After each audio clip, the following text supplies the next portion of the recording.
Sanbonani, hello, how's it? Shalom. And goedemiddag. I hope you guys can hear me. And I hope this is audible. In fact, on that particular note, let me make some very quick adjustments because I've got a feeling the sound quality might not be good.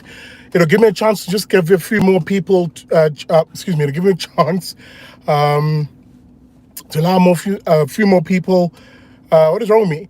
To allow a few more people to hop onto this live stream. I won't be long. I genuinely won't. I often say that, but it becomes an hour. But I'm aiming to have a brief conversation because today's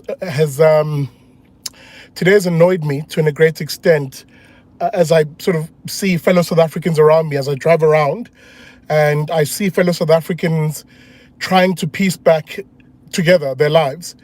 And you can see there's great difficulty for them in trying to do this because not only is the economy completely destroyed, and it really is, I think we're sort of seeing a shell of what South African economy really was and even could be, but more South Africans are finding themselves becoming the sort of dependents they never thought they'd ever become.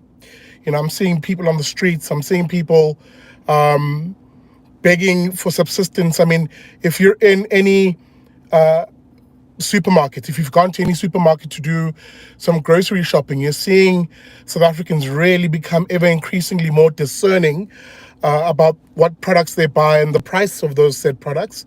I'm seeing people in the line at the till, having to put things back because they simply can't afford them. So a lot of South African families are really hurting at the moment, and that it doesn't sit well with me. It actually really, it not only angers me, but it's depressing. So we're gonna have a short conversation here of what I really think. Just a few thoughts, because I think we're gonna chew on this issue in the weeks to come, and I'm gonna have some experts join me as we now really begin to answer the question: what do we do? What do we do from here on forth? There can't be any more talking. There can't be any more pleading and begging. At this stage, it's a conversation about what we do as South Africans. So give me a moment, please, just to reorient everything and maybe improve the sound quality. Maybe with that being said, can I get a quick comment just to see? Okay, no, never mind. I see BESRC Fun. You're so correct, dude. 100% on this one. So clearly you guys can hear me, but I know I can improve the quality of the sound by simply doing this. All right, guys, that should sound marginally better. Molemo Mosao, I see you, my brother, with the loud and clear. This should improve things slightly. Let me just 19. Oh, yikes.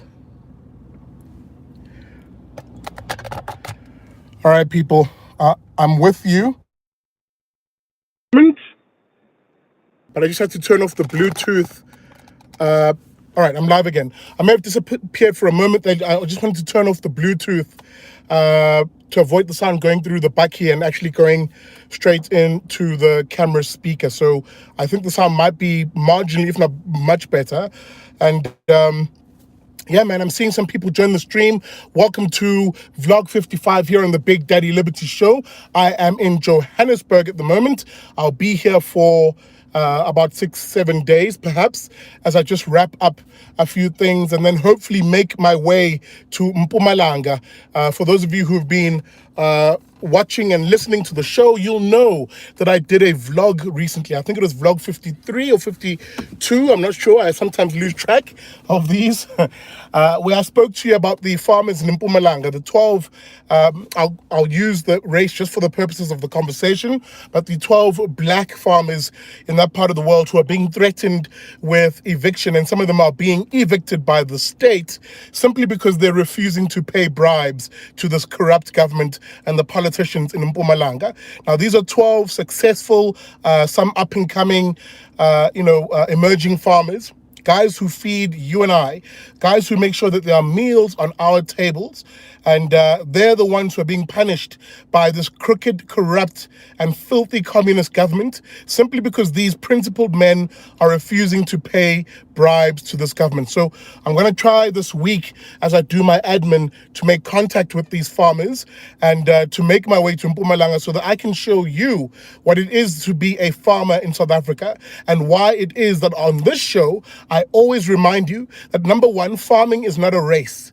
Farming is not a race. If anything, it is a committed group of South Africans in this country who are doing their best to make sure that ordinary South Africans, including some of the poorest, are able to have meals on their table. It is committed South Africans, fellow South Africans who work and live in our rural parts of the country, who are committed, as I said, to us being able to afford having a meal on the table. And who are these South Africans, or rather, what are these South Africans facing as a threat to them right now? Well, they're facing a threat to their life, their liberty, and their property rights. So we're going to have that conversation when I head to that part of the world in Mpumalanga. Sorry, just give me a moment. There's someone here at the window. Sorry, man. I don't carry cash. Sorry, my brother. I'm so sorry. I have nothing. Sorry, man. Again, maybe to bring it back to the topic of this conversation, and maybe that being an apt example of what I want to talk about here, South Africans are struggling right now. South Africans are struggling right now. And it is people, as I said, who, historically, consider themselves to be even middle class, maybe even upper working class, who are now finding themselves barely able to afford a basic living in this country. Meanwhile, the political elites in this country are living large. They're living large, and of those who hold state power, in other words, those who are in government, they're still writing these arbitrary laws, these arbitrary regulations that are meant to not only control South Africans, but suppress them from their ability to actually generate an income and be self-sufficient, self-reliant. There is nothing more dangerous to a left-leaning politician, and actually any politician, period, than a citizenry who are self-reliant and who do not depend on the state and who do not depend on the whims of politicians. There is nothing more politicians hate than that. There's nothing more politicians hate than that. And you see that in South Africa right now. You see that in this gaggle of politicians. And by the way, I do not pick. As I've always told you on the show, I have no favorite politicians on the show because #politicians are trash. And I know even as I say that, there will be some of you get very upset with me. Oh, but what about the EFF, you'll tell me? Or what about the DA, you'll tell me? Or what about Ramaphosa, you'll tell me? Politicians are trash. I said it.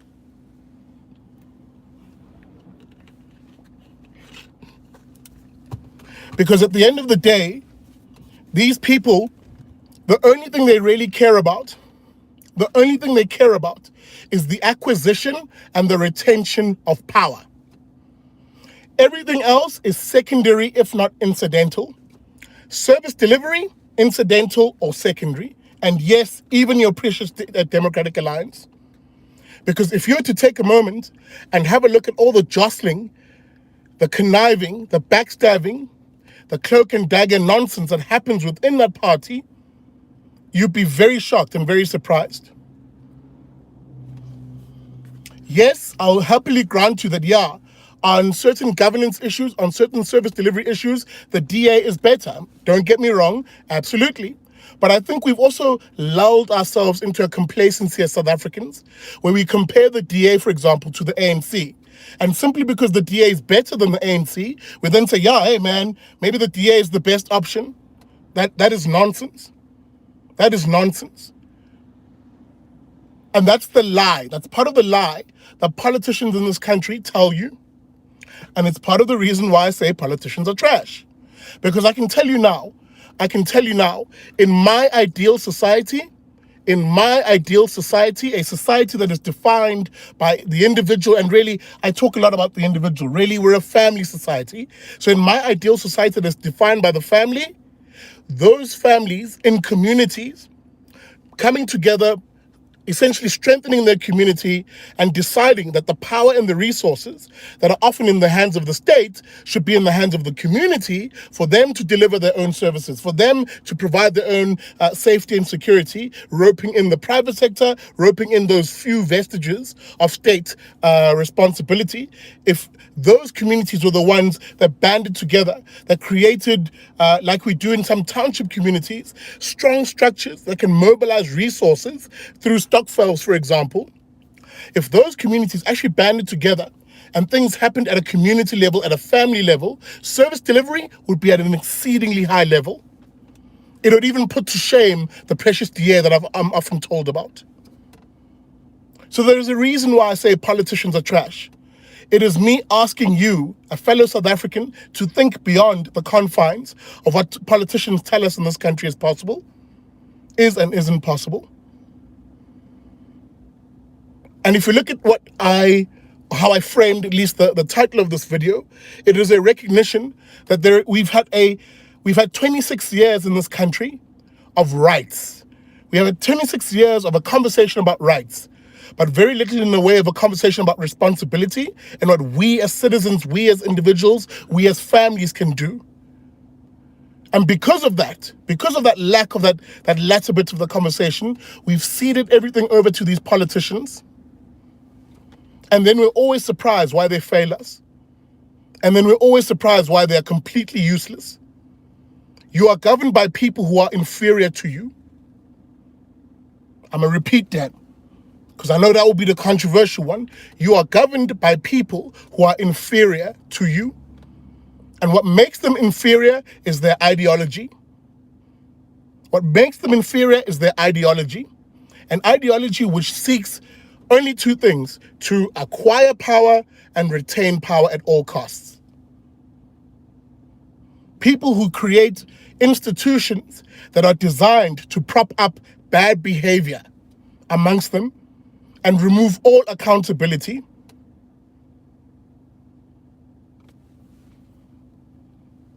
So that this is going to be that conversation, or at least I want to open up that conversation. Excuse me. I'm seeing the comments here. What's going on in the comments, guys? Anyway, but I'll get to the comments just now, because I'm reaching the 13-minute mark. And I did say I want this to be about 25 minutes or so, and I'll open up some questions. We're reaching a point where it's now desperately required for us as South Africans to avoid two things. Number one, don't be dribbled by politicians. Don't be dribbled by politicians. When they talk to you about a new world order or a quote, new normal, is the nonsense that I'm hearing, for example, by the politicians, led, of course, by the ever douchey Cyril Ramaphosa. When they talk about this new world order or a new normal, do not be dribbled by that nonsense, because that has nothing to do with extending freedoms, liberties, and rights to you. It has everything to do with creating a new society where the state centralizes control, centralizes power. A return, if you will, to a more totalitarian type society where there is a small elite, a political one at that has these arrangements, these crooked arrangements, often with big corporates and big tech. And you, the ordinary individual, you, the ordinary citizen, are left out in the lurch. You become but a mere cog in the wheel to them, a mere disposable thing, to be denied both your liberty and your rights. You are shaped and funneled, almost like cattle to a slaughter, by politicians who seek to control and essentially profit off of you, whilst you, in real terms, don't see a noticeable improvement in your quality of life. I say this, guys, because we're seeing it happen around the world, and it's happening here in South Africa too. Don't believe me? Ask yourself, do a little bit of research. Look at what the Minister of Health in this country, that's Dr. Zweli Mkhize, look at what he's trying to introduce in terms of more sweeping powers that give him the power to shut down whole sectors of the economy, shut down whole neighbors, restrict freedoms, restrict movement, restrict liberty, simply because of a virus or some threat that he determines as a politician requires him to do all of those things. Where's your liberty in that? Where's your freedom in that? Where are your rights in that? Look at what the South African government is doing right now. Led, of course, by the ever-douchey, Buffalo Bill, Nkosazana Dlamini Zuma, the serial killer of the South African society and economy, having extended, of course, the state of disaster. I know y'all missed that voice. But look at what she's done. Look at what she's done. Extending the state of disaster. For what? For what? What was the reason for extending the state of disaster? Where is the crisis? Where are the overflowing hospitals? Where are the people dying left, right, and center all around us? The hyperbole that was told to us. And again, this is not me reducing the impact of COVID. Of course, COVID is a real virus. People will get sick and some people will die. But the hyperbole that was sold to us, the doomsday scenarios that were sold to us, did not happen. I brought you on this show the guys from Panda, the Panda guys, the very smart group of actuaries, researchers, epidemiologists, I never pronounced the word properly, and they told you. I mean, I think I had them on the show when we were still under level 4 or level 5, and they told you that what we're being told versus what is, there's a massive gulf between those two things, and that if anything, the political response, the state response that we're seeing has very little to do with dealing with COVID-19. And some of y'all heckled me, some of you called me all sorts of names, but now, under the cover of darkness in my DMs, a lot of you are saying I was right. A lot of you who said, who are calling other guys who are saying, hey man, wake up, there's something happening around us, yeah? We're seeing politicians amass great powers for themselves, which I warned you at the beginning. Once a politician gives himself powers that he never had before, he will never give them up. Even if he claims that those powers are temporary, there is no such thing as a temporary government program. There is no such thing as the temporary exercise of power by a politician who I began the stream by describing them as wanting power and wanting to acquire power and wanting to retain power at all costs. Hey guys, I told y'all, man, come on now. I told y'all, hashtag don't be dribbled. Didn't I say that? And we're seeing that right now. And I'm looking at the comments, guys. I'll get to what we can do. Don't get me wrong. I'll get to what I can do. I just want to reset and remake some of the arguments as to what the problem is. Because a lot of people are new to my channel. A lot of people are new to the show and aren't maybe used to my language, maybe used to my style of delivery. But at the heart of it, therefore, and maybe let me shape the conversation in that direction of what we do, is a desperate need for all of us as South Africans to begin to, number one, reject politicians outright.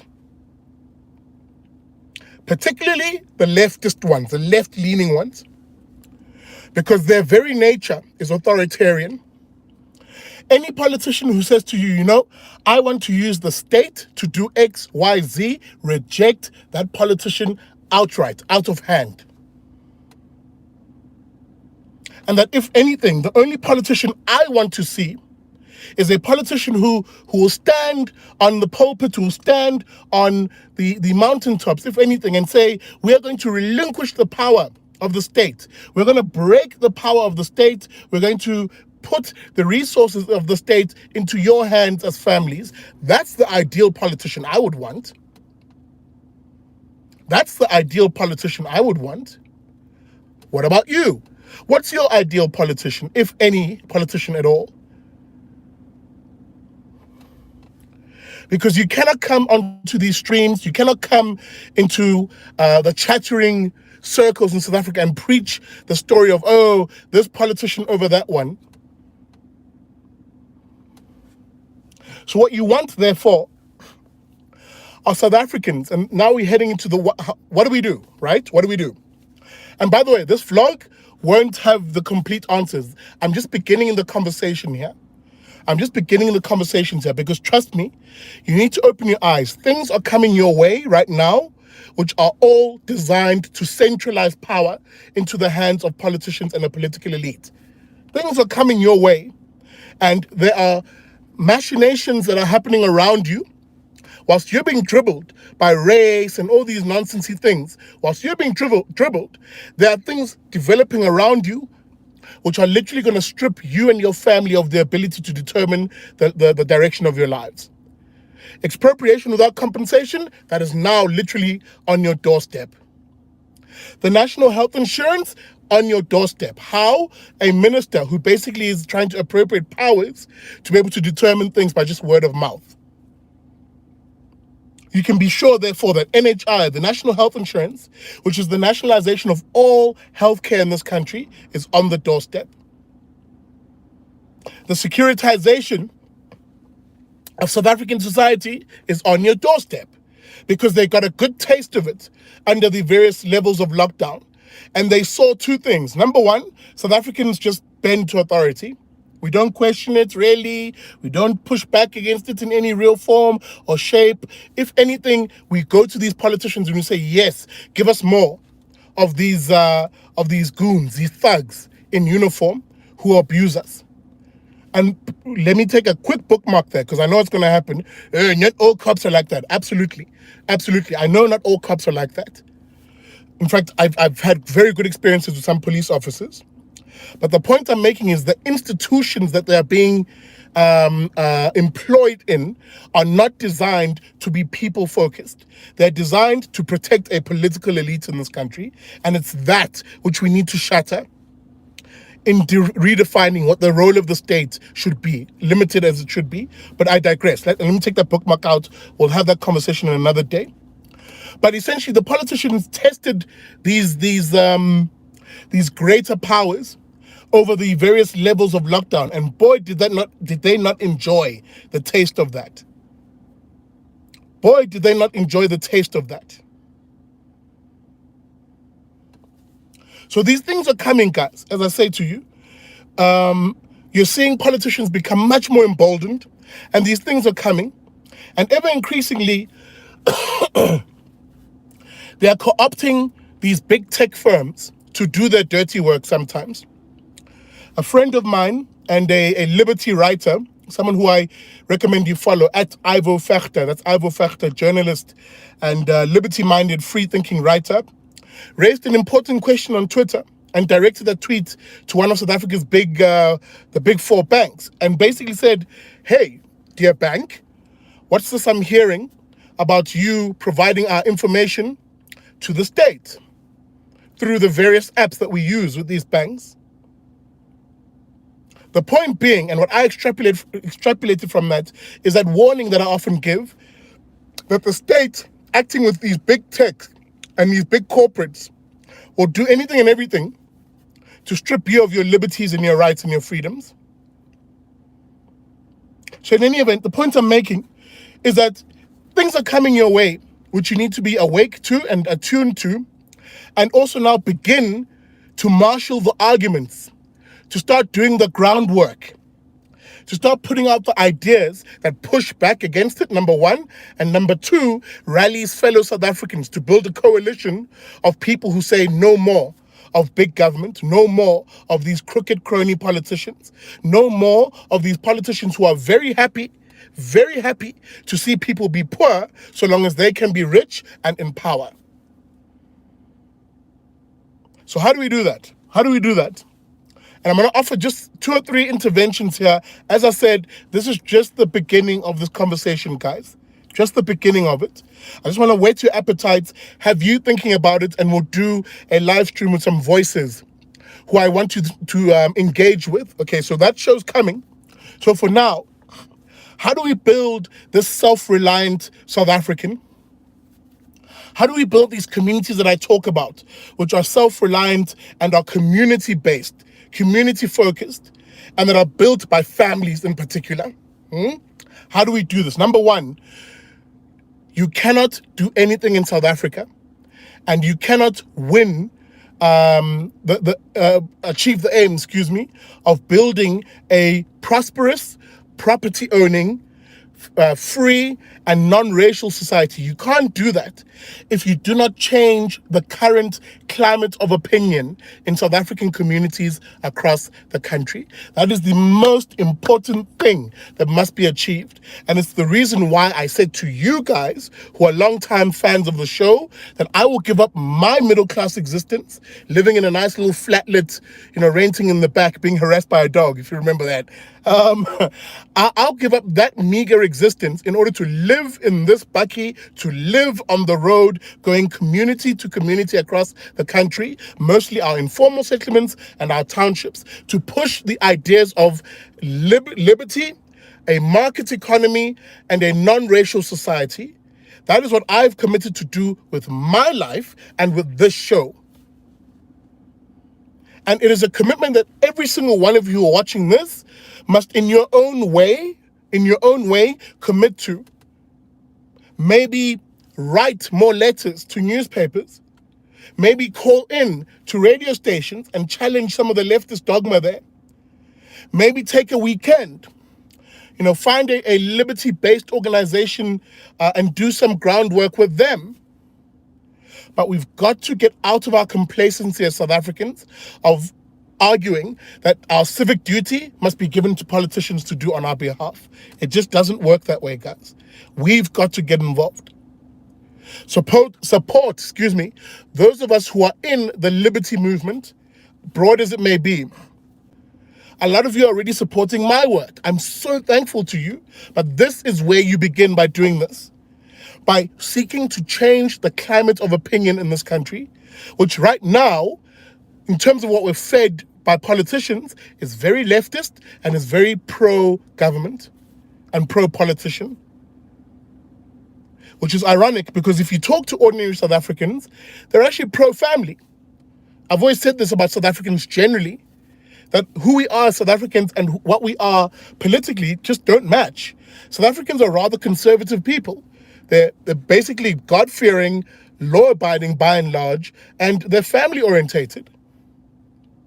So that for me, it is those South Africans who likely represent the vast majority of people in this country who are registered and eligible to vote, but simply choose not to. And I've contextualized that before on the show. I've said there's about 18 million of those South Africans. People who are registered to vote, eligible to vote, but simply don't. And I've argued in the past that that's probably the case because they look at the current political landscape and it just doesn't represent them. They don't see themselves in the current politics. They're not lefties, so they're not going to vote for the leftist movement. They're not, anything perhaps what the DA represents to them, and that they're looking for something that actually maybe really represents them. Something that is that sort of faith, flag, family, freedom type political party. So anyway, without digressing too much, sorry, got a blocked nose. A desperate need, number one, the first thing is to change the climate of opinion in the country by doing the hard yards, the groundwork. I'm doing it, and those who are supporting my work, thank you very much, because it allows me to get around the country to do this. And when I say I literally live in this bakkie, I mean I live in this bakkie. I'm not joking. It's often the good grace of people who, when I'm in a given area, who say, we've got a space available to you, or me, because of you guys donating via Patreon, being able to afford a bit of rent wherever I may be. But it is that work which I find more important and which defines the Big Daddy Liberty show and the movement. It's being out there, having those conversations with people and changing the climate of opinion, community by community, person by person. It's not easy, but it is what needs to be done. All right, so definitely changing the climate of opinion. Number two, support organizations that are literally doing that work. The Institute of Race Relations is doing that work. There are other organizations too. I have friends and guys who are in AfriForum who are doing that work, who are building that culture of self-reliance in communities. If you've taken a moment to look at what the work, that AfriForum does, you'll see exactly what I'm talking about. Where they organize communities to do things for themselves on a voluntary basis, and it's much more effective. And what you often hear then from the detractors in this country, often lefties, and often these lefties who are who represent themselves through their race. I like to call them either the Blavity blacks in this country or the social justice warrior whites. They'll both attack AfriForum and say, AfriForum is this right-wing agenda, they hate society, blah, blah, blah. And then you just ask those people, what do you do for your community then? If you don't like AfriForum because you argue that they organize, on the basis of race or culture, then what are you doing? What are you doing for the country? And they'd never have a response. Whereas AfriForum, if anything, is showing you the template that it's possible. It's possible, dear South African, to organize yourself in a non-political party and achieve real things on the ground.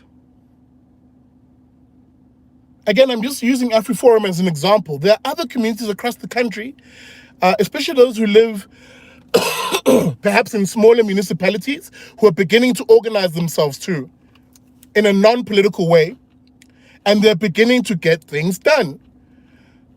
As I drive back to Cape Town, I'm going to drive via the N2, which means I'm going to go past your East Londons, your PEs, your Grahamstowns, etc., etc.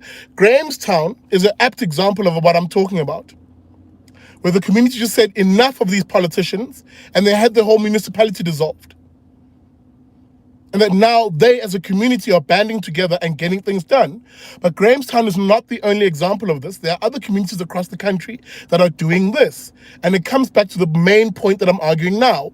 Communities and families are much more effective at dispensing services in their own neighborhoods, in their own areas, than any politician and government ever will be.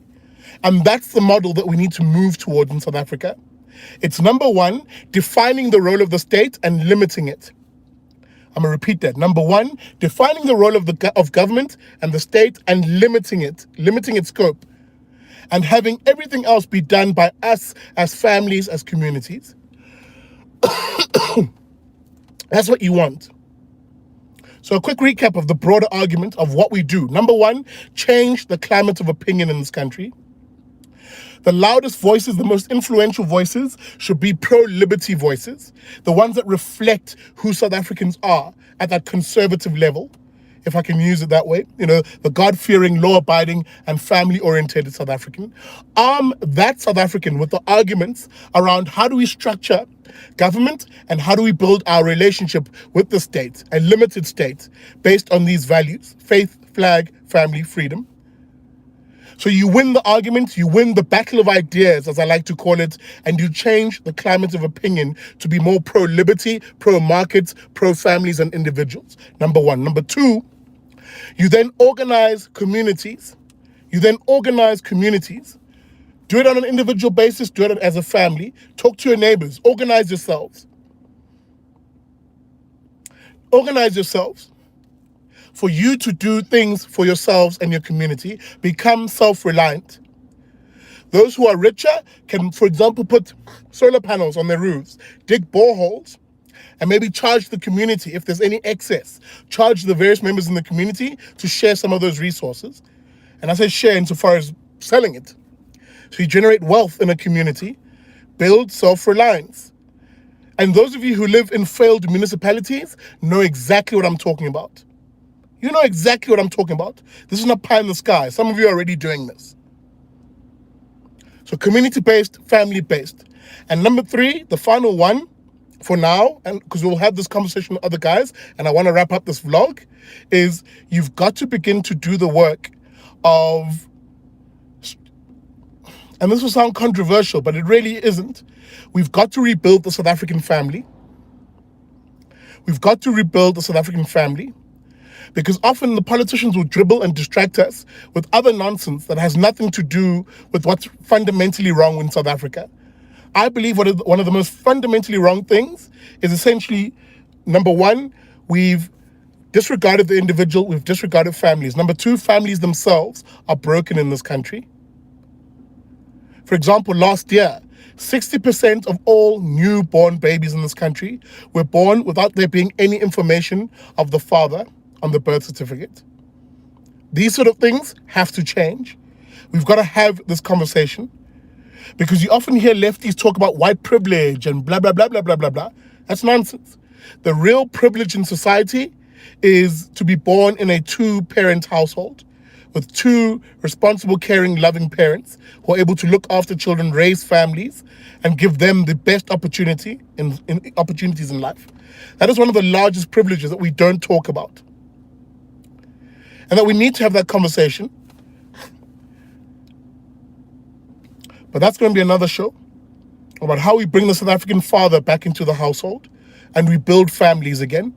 Because a lot of the social ills that we're facing as communities, I mean, I'm talking about communities who are doing things on their own, but in reality, if that's to happen, then we need to strengthen the family.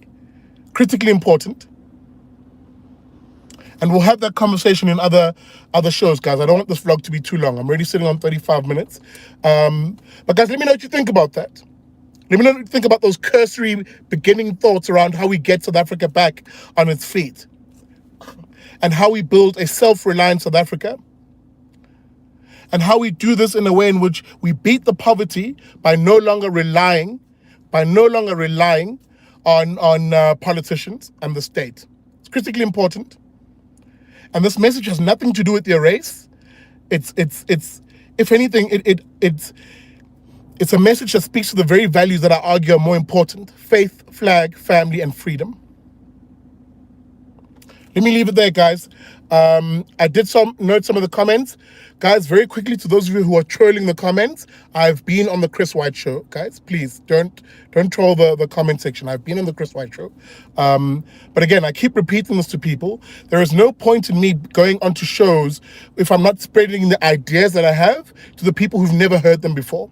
There is no point in me preaching to the converted. There is no point in me preaching to the choir. That's why I do what I do, which is to take these ideas and go into the very communities where other voices and other influences, if I can call that in inverted commas, don't go in. That's my mission, guys. Don't forget that. It's critically important that we sometimes, it's okay, guys, for us to separate efforts. We don't all have to be in one thing, guys. With that being said, let me know what you thought about this vlog. Hit me up. I'll put all my contact details in the descriptor of the video. You guys you energize me, guys. You energize me. So let me know what you think about these. Maybe you like some of the ideas. Maybe you hate them. There'll be shows coming up. There will be an episode of the Big Daddy Liberty Show tonight. I just need to set up where I give you my final thoughts on Senegal, and I bring you some footage in that part of the world where I question some of the EFF people who are there. Why are you here? I encourage you to join me on that. I'm going to be joined by Gideon Hubert. I'm hoping to have Mpiaki Gamini on that show too, as we just discuss those events and just wrap that particular issue up. I will keep an eye, of course, on the actual case that brought the farmers, at least, to that protest, which is Brendan Horner, right? It's amazing how the EFF dribbled and distracted, and suddenly that day wasn't about Brendan, it was about them flexing their political muscle on that day. There's nothing more disgusting than that happened. But anyway, I'll keep an eye on that case. We'll bring you the latest on that. And of course, we'll have a conversation about expropriation or compensation. As I said, it's on your doorstep. It is going to be the campaign that I wage this week, fighting against. So look out for that content too tonight on the Big Daddy Liberty Show and throughout the week. Guys, thanks for watching. Remember, for those of you who are supporting me on the show, I've seen some new Patreon subscribers. I will shout you out in tonight's episode of the BDL Show. I'm super grateful and eternally grateful to you. You are literally what funds all of this work. With that being said, if you want to become a Patreon subscriber or a supporter of the show, a simple $1 a month or 20 Rand a month is more than enough. You can do that by signing up on Patreon or, of course, via PayPal.